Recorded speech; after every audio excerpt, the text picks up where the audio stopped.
حسبنا الله ونعم الوكيل. السلام علیکم ورحمۃ اللہ وبرکاتہ۔ رجب کا چاند اور آپ صلی اللہ علیہ وسلم کا عمل۔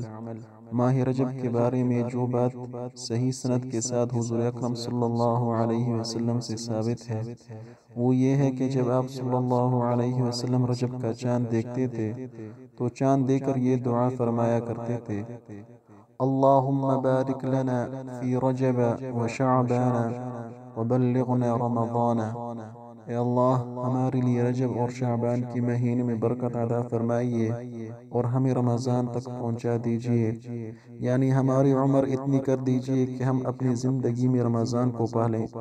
گویا کہ پہلے سے رمضان المبارک کی آمد کا اشتیاق ہوتا تھا۔ یہ دعا آپ صلی اللہ علیہ وسلم سے صحیح سند کے ساتھ ثابت ہے، اس لیے یہ دعا کرنا سنت ہے۔ اس کے علاوہ اور چیزیں جو عام لوگ میں مشہور ہو گئی ہیں ان کی شریعت میں کوئی اصل اور بنیاد نہیں۔ مفتی تقی عثمانی اصلاح خطبات جلد نمبر 1۔ تو اللہ تعالی ہمیں اس پر عمل کرنے کی توفیق عطا فرمائے۔ والسلام علیکم ورحمۃ اللہ وبرکاتہ۔